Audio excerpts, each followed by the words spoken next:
about color film, well, let me tell you, it is simple and easy, and it's not as hard as people make it out to be. I will have the descriptions of the time codes down below if you want to skip ahead. I'm gonna cover everything in this video for color development. Applies.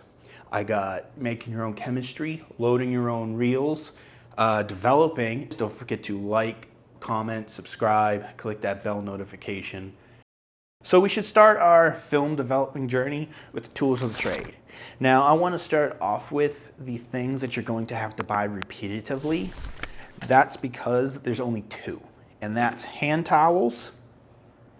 And once these hand towels get film on them, they will always become film development rags, and you will probably end up buying a lot of them over the time because they just won't be able to be used anymore.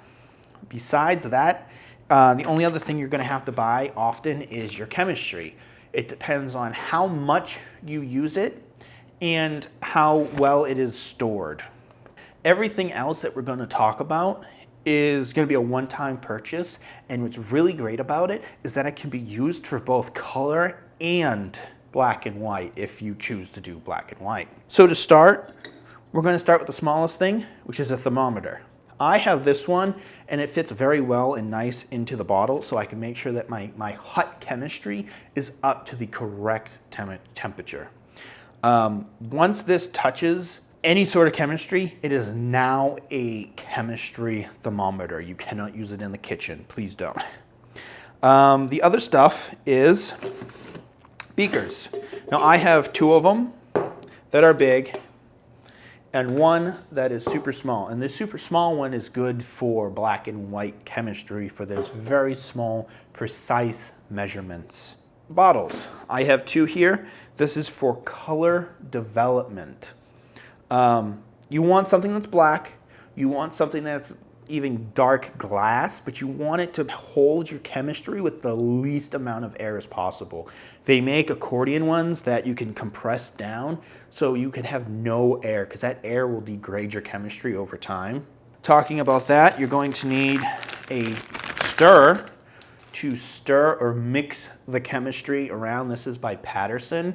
This is all plastic, which is what you really should be using besides wood to mix in and make your chemistry or just get it diluted properly. That's because metal can sometimes react with the chemistry. We have here our canister, and inside we'll have our reels to load the film. What's great about this kit is it's one price, but I can do multiple types of reels in this. I can do 135, 120, and 127. You're also going to need some scissors and a bottle opener. Now, my bottle opener is just a regular old bottle top opener. Patterson does make a can opener for 135 film if you are developing 135 film. For 120, there's no need for it. Regular bottle opener works fine. You don't need anything special for that.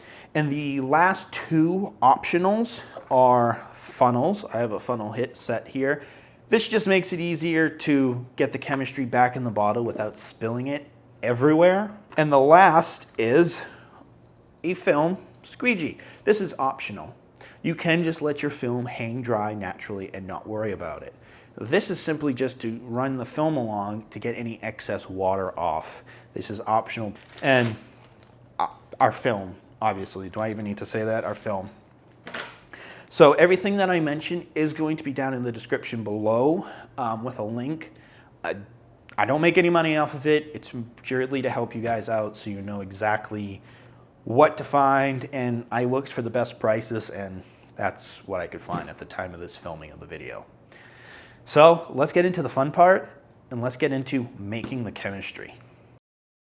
Making our chemistry is going to be pretty simple. So here we got my cinestills kit.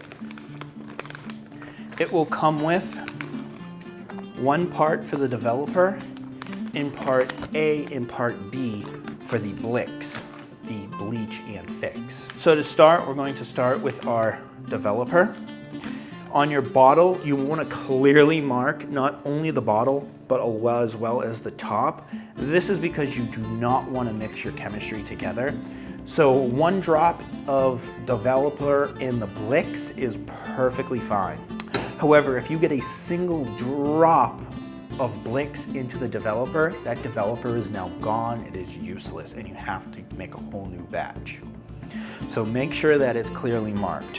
For this, I'm also going to lay out a towel just because you don't want to spill any of this, especially the Blix. If the Blix gets on anything, it will instantly just stain it, and it is terrible stuff. You want to do this since this is chemicals in a very well ventilated area.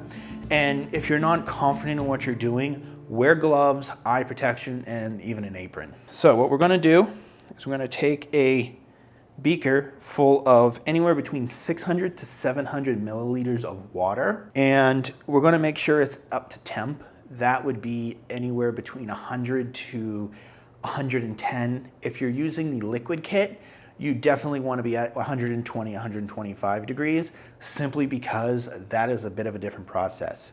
For us here using this, we want it to be at the temp that we're going to be developing at. And for us, that'll be 102 degrees, since this is hot chemistry. So we're going to take our thing, our chemistry, and we're going to just pry it open, as simple and as easy as we can. I'm going to stir the water as I pour in the developer. Now, you kind of want to do this at a nice steady pace, not too fast, not too slow. So I'm going to start stirring. And as I stir, I'm going to slowly mix it in. So keep it stirring so it dissolves evenly and you have a nice solution. Steady pour, steady pour. I think I'll be reaching the end soon. And yep, I can feel it coming. Make sure this is all first dissolved before I add in more. It's starting to get less and less.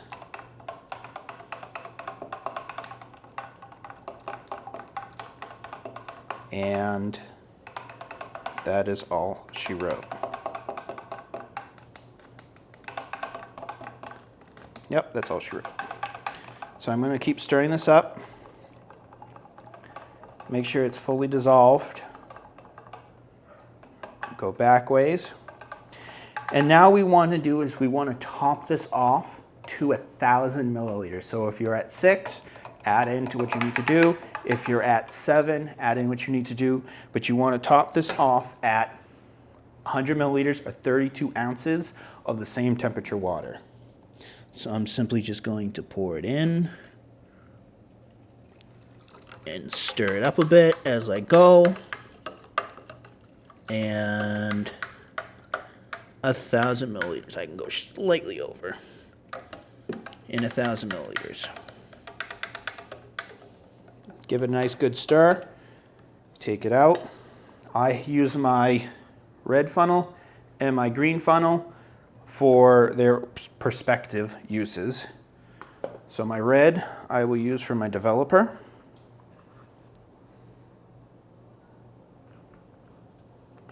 And we'll pour that all in. It's all the way up to the top.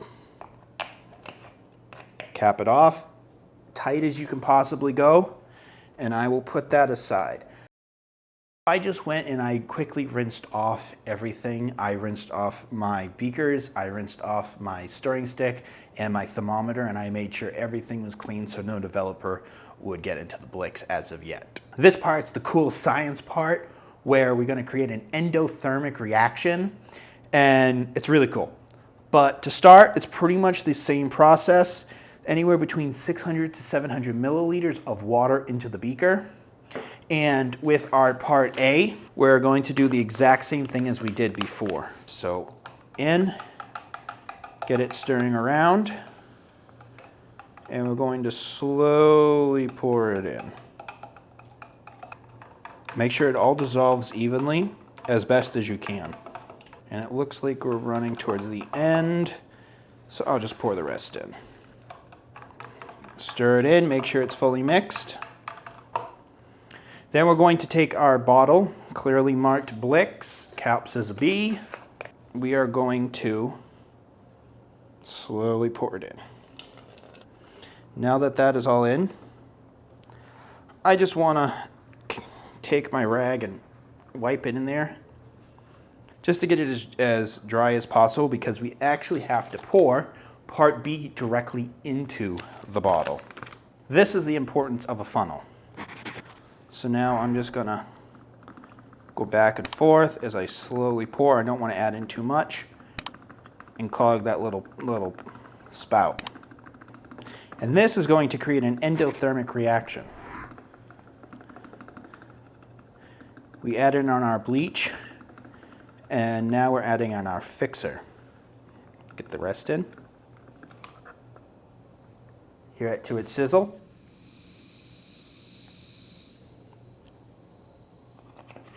Cap it up, and we're going to wait 5 minutes.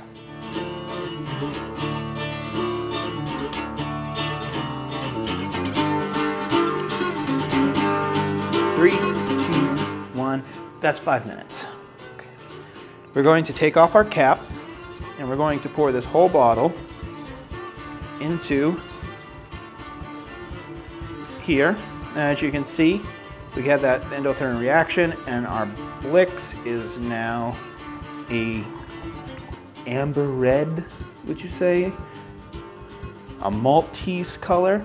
And what we're going to do is we're just going to pour this back and forth between the bottles out 3 or 4 times. You can pour this between beakers or beaker in the bottle. I'm going to go do it with the bottle so I don't waste a single drop of this. Now we're going to, after this one, do exactly what we did in the first. And we're going to cap this off at 1,000 milliliters or 32 ounces. And I have my stirring stick, my extra water, and we're just going to stir it as we cap it off to 1,000. Making sure that's all stirred in well.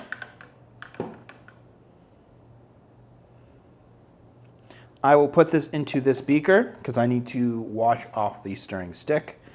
And then one last time into our bottle.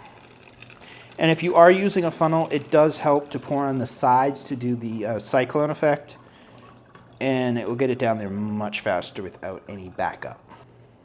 I'm going to go rinse out my beaker, and I'm going to rinse my funnel. Cap is on tight, and I do have a plastic container here filled with hot water. That's because I'm going to give both of these bottles a sous vide bath just to keep the bottles warm, because don't forget, this is a hot mixture or hot chemistry, and we're going to be developing at a hot temperature of 102 degrees Fahrenheit. That's 39 degrees Celsius for those people. So we need to make sure it stays hot. So I have just a plastic container filled with hot water to give it that sous vide bath. You can get a sous vide cooker where you put it in there and it circulates the water up to a high temperature, or you can just leave it in hot water. So let's get into the fun stuff, loading a reel and developing. In the 21st century, loading film has gotten much easier. In the old days when I first started out, they were metal spools, which you can still buy today, and I'll put some images up here.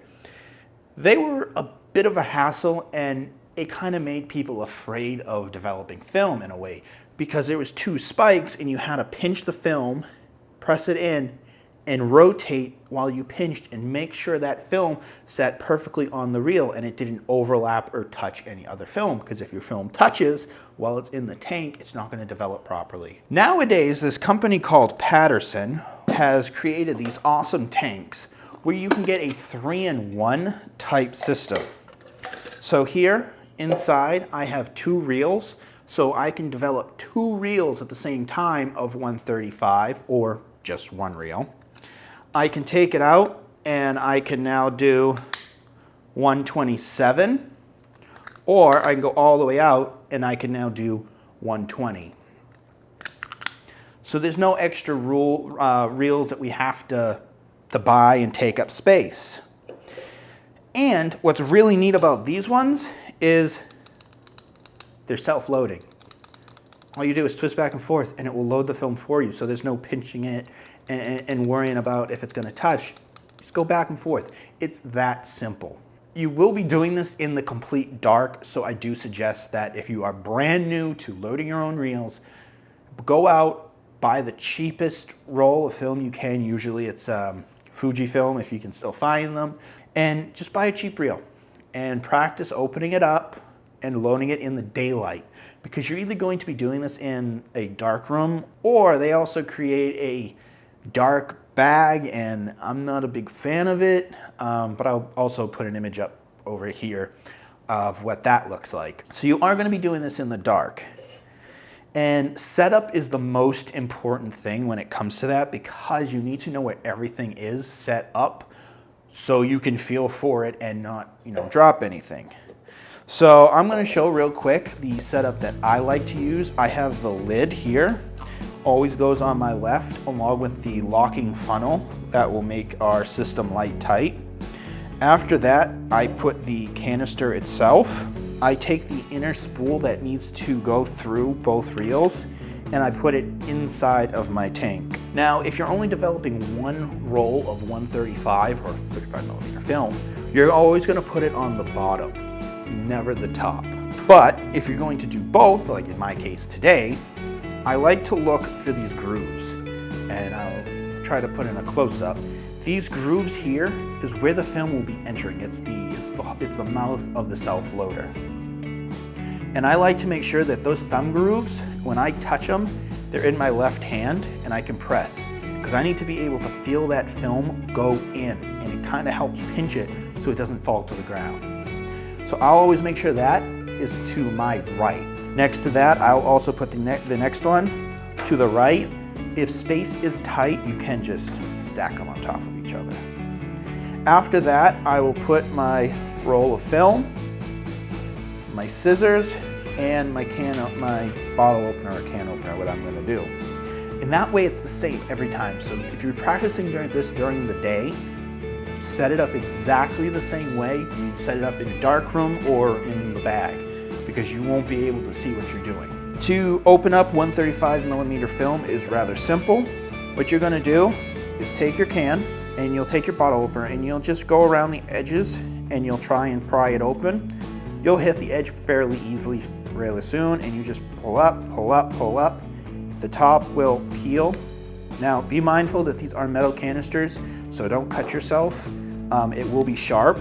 I'll put down my bottle opener in the rough area of where I know I will find it again for my second canister of 135. There's a little knob at the top. You just push that through, and as it comes through, I pinch the sides.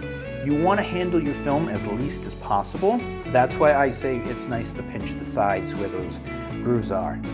Don't throw the canister away or misplace it or let it drop. Gently just put it down to the side, because we will use that later. I will switch this over to my left hand, and I will pinch it between my index finger and my middle finger, because you're going to have to take your scissors to trim the front. And the front will have this weird little loop where we put it into to catch on the loading reel when we go put it in the camera. And you're just going to take your scissors in the dark and very slowly, I press mine up against it and I slowly snip it off. I will trade that over to my right hand, feel for my reel, feel for the finger groove, and I will put it in, and I will feel for the second one, and I will slide it through until it catches.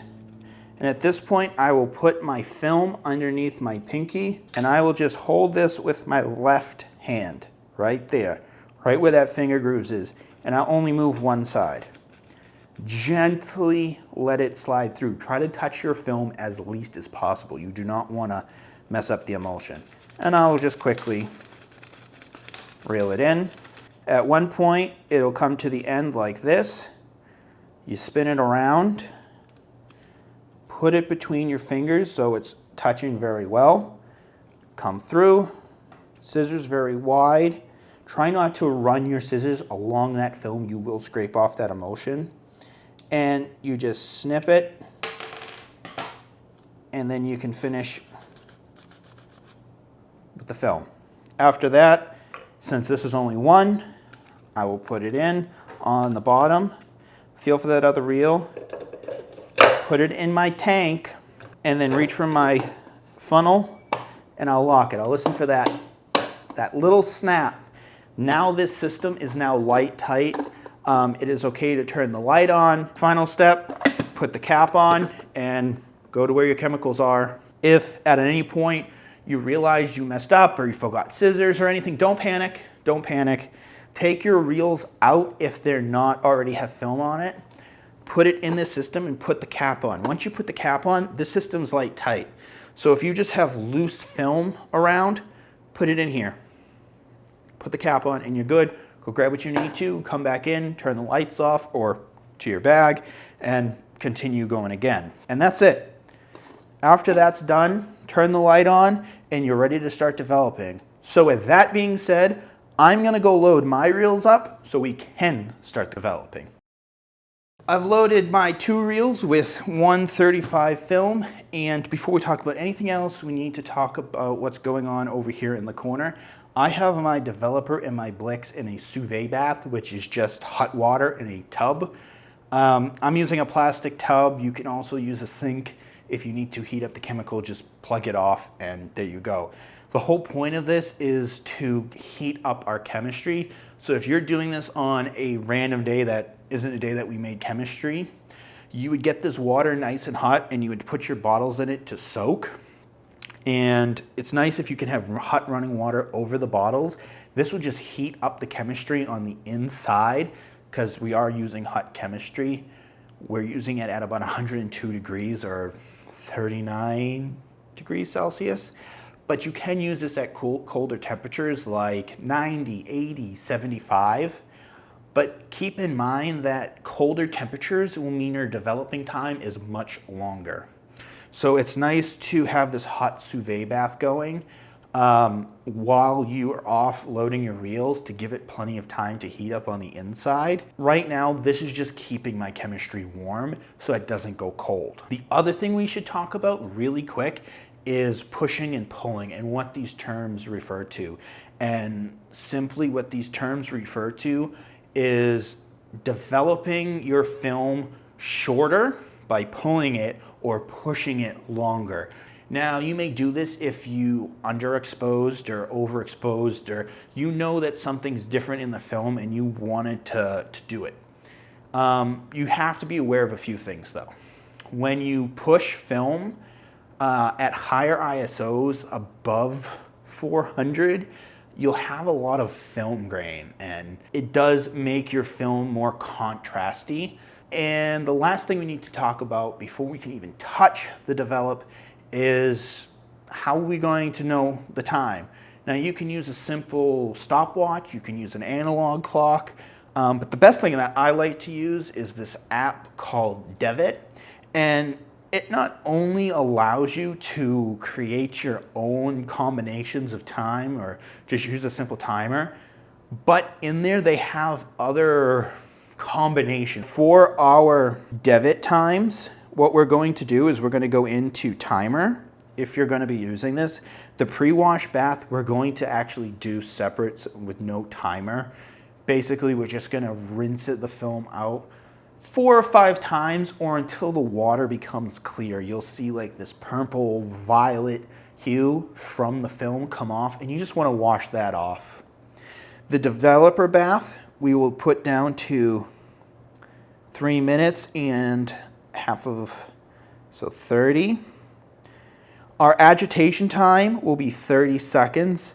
The temperature isn't as important, but if you feel like setting it to 39, you can. Our stop bath will be 0 because this doesn't have a stop bath. Our fixed bath, however, will go all the way to 8. with agitation as the same at 30 seconds. And the wash bath after, again, we'll just wash it till it becomes clear. And photo flow we're not using. So real quick before we go wash our film, I just want to show you how to agitate. So you'll see things and they'll tell you to, agitate this way. What the best way to make sure that all of your film is agitated properly is when you twist it up, you give it a spin. So you get good, you just grab from the bottom, twist, twist, and agitate this way. And you're gonna do this for about 4 or 5 times. And then after you're done agitating, you wanna tap it on the table, and all this is gonna do is release the air bubbles that is on the film. I'm doing 135 film in this, so I want at least 600 milliliters of developer to be put in. So for one reel, if I was just going to develop one, it would be 290 milliliters or 10 ounces, I believe. But you can always go over. It's better, safer to be over than under. And for 2 reels, I want 580, which I'll just, for easy sake, just go 600. It's not gonna hurt it. If you're doing 120 film, you also wanna have that 600. So I'm looking at the temperature, and it is to the correct temperature. Now you can pour this directly into here if you want, or you can pour it into this. So I will just pour this in. And as soon as I pour all of my developer in, I will hit my timer to start, and I want to agitate for the first 10 seconds. And don't forget to bang that on the table to get those air bubbles up. So let's begin.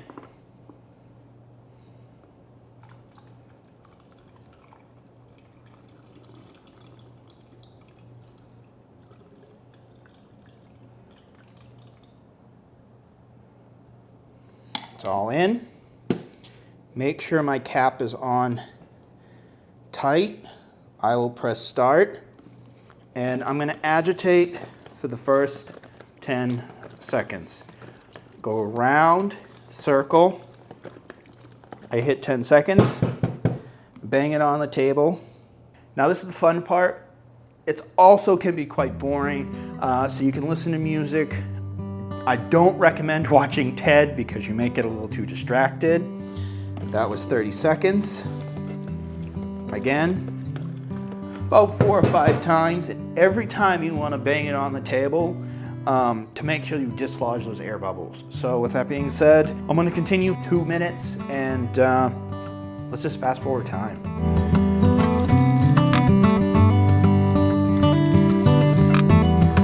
And I want to take my rag and I want to throw it on top and pop it open, because there can be stuff up here and it will spray out at you. So I'll just take this, dump this back in, and we'll pour it back into the bottle. So this one had developer in it, so I'm gonna set that one aside, and I'm gonna switch over to this one for my Blix. And again, 600 milliliters. Go, cap on tight. You really don't wanna mix up the caps. So again, I probably said this a few times, a single drop of developer and Blix is perfectly fine, but putting Blix in developer will completely ruin it, and you can do that by messing up the caps. So, once again, when this is fully poured in, we're going to agitate for the first 10 seconds, and then 30 seconds after that. And we poured it in. Our cover goes on. Make sure this cover is on tight. You don't want to get anything out. I'll hit the next, and first 10 seconds. Again, you don't want to go too fast. So that's 10, and I'll pound it down. If pressure starts to build up in this cap, you can simply just, again, take your rag, toss it over, lift it up, release that air, and make sure you press it down all around. Let's do another fast forward, because this is 8 minutes.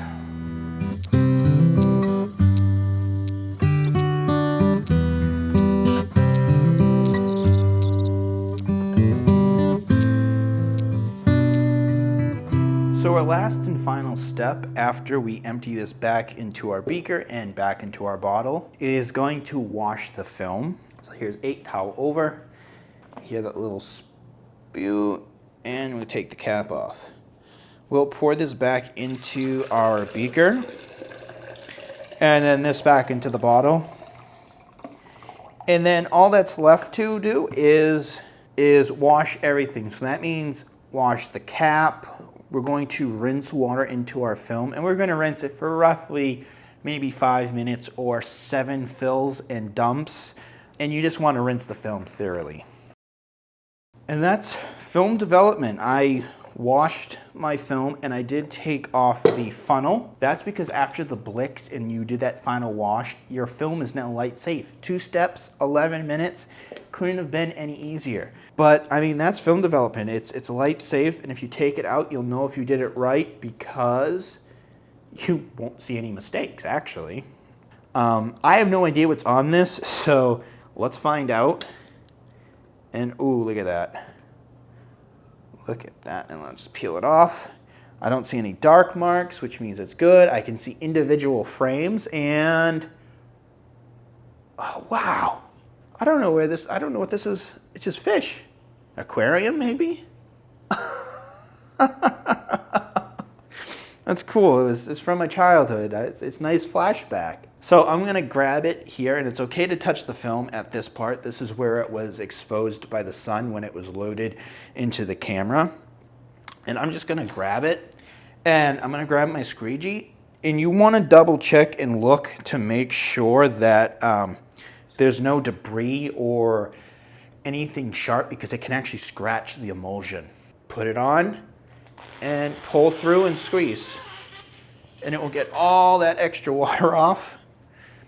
Do it once or twice, and it's really good to have nice, smooth, without having any dots of water droplets freezing up and drying on your film. And what I'll do now is I'm gonna go hang this up to dry. Now, the best preferable spot is somewhere where it's dark and very humid. And to do that, I'm just using my bathroom, in my shower where any extra water drippings can drip down to. And I have paracord, that's the word, hanging up. And I have office clips, but you can always buy film clips made by Patterson again at any store. You can get a pack of them.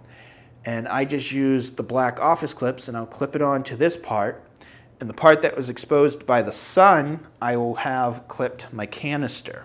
And this will just help so the film dries completely straight and it doesn't curl. I mean, you just developed film. The only thing is to let it dry, and after that, I'm gonna show you how to archive it properly. All right, my film had finally dried, and I didn't know what's on this. It's photos from when my cousin was little, so that's real fun. I can't wait to scan these in. So I want to touch really quick on archiving your film properly.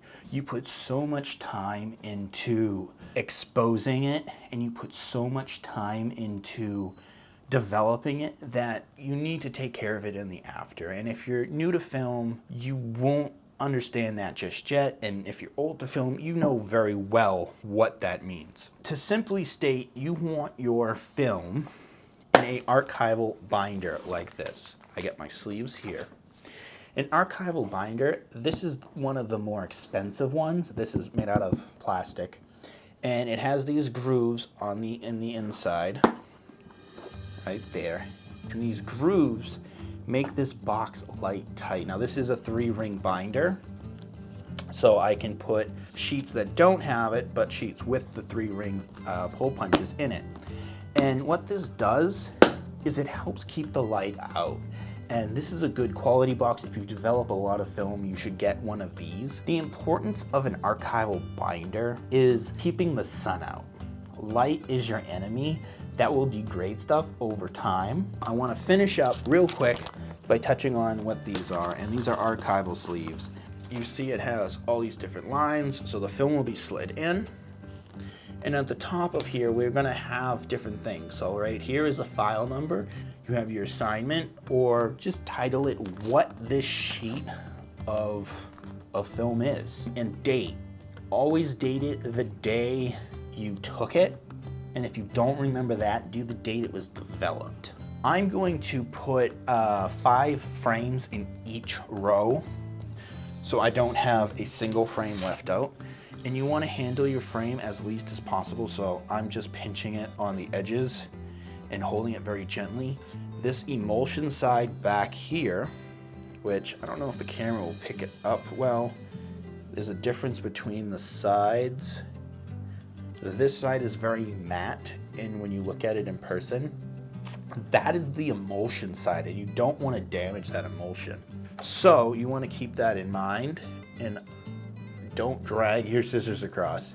But I'm gonna cut just maybe half of an inch from my last frame on this side. And then looking at the light, I'm gonna go 1, 2, 3, 4, 5, and there'll be a little space between both. And I'm trying to concentrate while talking to you, but I wanna make sure this is very precise so I don't cut into that frame.